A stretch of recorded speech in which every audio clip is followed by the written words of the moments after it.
Whoa, whoa, whoa.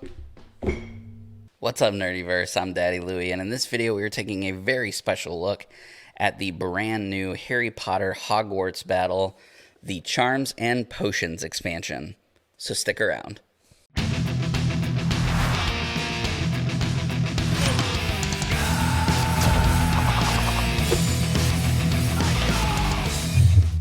Before we get started, if you enjoy this video, please give it a thumbs up. Make sure that you subscribe for more content and hit that bell icon so you don't miss any future videos. Harry Potter Hogwarts Battle is a very special game to me. It's very near and dear to my heart. It's one of the few games that I can actually get onto the table that my wife, my family enjoy playing with me. They're all non-gamers, so getting them to really click with a game can sometimes be difficult. And Hogwarts Battle is very, very much a game that they enjoy. The original game came out in 2016. The first expansion, the Monsters expansion, came out in 2017. And now, long awaited next expansion, Potions and Charms, is finally here. Or Charms and Potions is finally here. So this video is going to be slightly different than what we normally do. We're not really looking at but is it good, because I'm going to tell you right now, it's great. It's fantastic. If you enjoy the theme, Harry Potter, buy it. If you enjoy deck builders, buy it. If you enjoy gateway games that are going to help you get non-gamers into games, buy it. It is very much a cooperative. If you enjoy cooperative games, buy it. It is a cooperative deck building game. You are going to take on the role of one of the Harry Potter, story children. The base game comes with Ron, Hermione, Harry, and Neville. The Monsters expansion comes with Luna Lovegood, and now the Charms and Potions expansion comes with Ginny Weasley. The base game and the Monsters expansion are 2 to 4 players. This new expansion adds the ability to have a 5th player at the table. So you'll have 6. If you have all 3, you have 6 characters to choose from, and you can play up to 5 players. Now, if you are unfamiliar with the game, I'm going to do a very brief overview of the base game and the first expansion, just to get you caught up to this point. And then we'll do a much more in-depth look at this expansion. There are some great online tutorials of how to play the game. I will leave a few of them in the description below. I'm not going to go over how to play the game. I am just going to give you a brief overview. So if you're already familiar with this game, please feel free to skip ahead a couple of minutes. However, I do promise to keep it brief. So if you want, you can absolutely stick around. Okay, so Hogwarts Battle, the original, is 2 to 4 players, is for ages 11 up, and it takes between 30 and 60 minutes to play based on which story you're on. Like I said, it is a cooperative game. It does have some legacy elements in that you have different games that you will play through. So these are the 7 books that you will play through, getting progressively harder, but your wizards will get progressively stronger. You will need this base game in order to play either of the expansions, because you're going to need the player boards, you're going to need the big board, and all of that good stuff. So that's definitely where you want to start. It is a very traditional deck building game. You will play cards to gain resources. You'll use the resources to buy powerful spells and items. You will then shuffle those into your deck, and you will use them to defeat enemies. The enemies are trying to take control over locations throughout the Harry Potter universe, while you are trying to defeat them and stop them before they, of course, defeat you.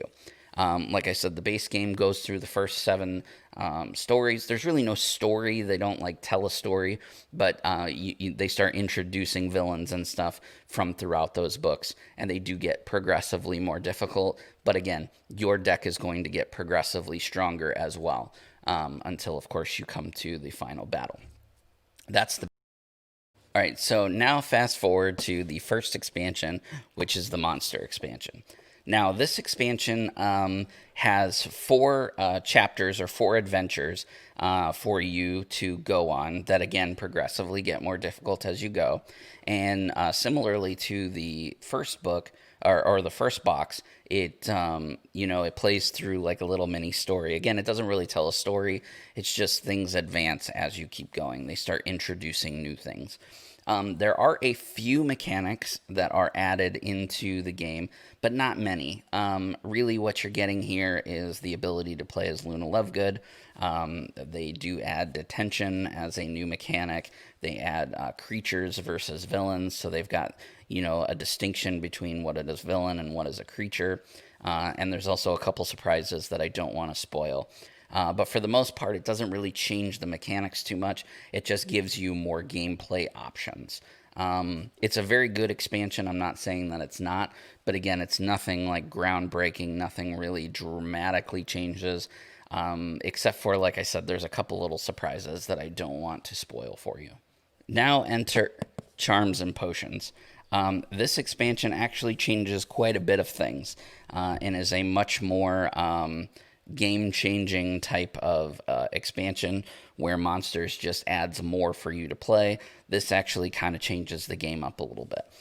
Before we go down to the table, I just want to take note. You saw at the beginning of the video how everything stacks up.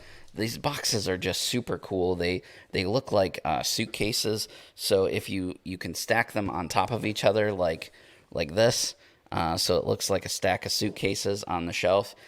If you're tight for room on your shelf, the base game, right, which is this size, is the same size as 2 expansions stacked on top of each other.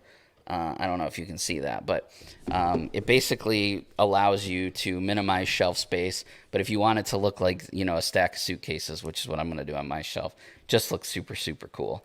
And big shout out to them for doing that. I hope they continue to do that with future expansions. But anyway, let's take a look at this new Charms and Potions expansion. Let's go down to the table and check it out. Real quickly, one thing that I wanted to clarify before I move any further is that I mentioned earlier that this is a legacy game. It has legacy elements. Nothing changes, so nothing gets upgraded or ripped up or anything like that. You can reset everything back to default settings and play through it again. That's totally up to you how you want to do that. The game does a very good job of annotating on the cards what goes to what box, what goes in what pack, what came in what expansion. Take it from experience. I actually spent, before making this video, quite a while resetting both my core game and my monsters expansion back to settings, and it was super simple because of how nicely they do making everything known where it goes. Okay, so I don't want to get into too many spoilers about what comes in the packs. Just know that there are 4 new adventures that come in this expansion pack. Inside of a lot of these boxes, you find the potions that, they speak of in the name of the expansion, Charms and Potions. The charms actually come in the form of these player boards that will be added onto your character. And then, of course, we have Ginny and her starting deck. So because this expansion adds a 5th player, you also get a new player mat because the core game only comes with 4 player mats. So now you'll have a 5th, as well as some new influence tokens and a new heart token to keep track of Ginny's health, or whoever your 5th player is. So you get Ginny, there she is. You get her starting hand. Again, this is all compatible, so if you wanted to play Ginny with the base game, you could totally do that by using her starting deck. Okay, so that's the new character, the new player board, and the tokens. Let's talk about charms, since we can't really talk about potions because that would be a little bit too much of a spoiler. So at the beginning of your game, each player will have the option to choose a charm in order to play with. So this gets added onto your player board, just like that. And then your character card can go right here at the top, like normal. And then your draw deck, your discard deck, and your tokens and such. The charms have different triggers on them, and based on your health, they will do different things. So, for example, here, this cheering charm, when you have 10 to 8 health, if you played at least 3 spells this turn, you gain 2 extra influence. 7 to 4 health, if you have played at least 3 spells this turn, you draw a card. And then 3 to 1 health, if you played at least 3 spells this turn, you roll the bloop. I'm going to spoil the Gryffindor die. That's a die that you unlock in the first game. Sorry for the spoiler.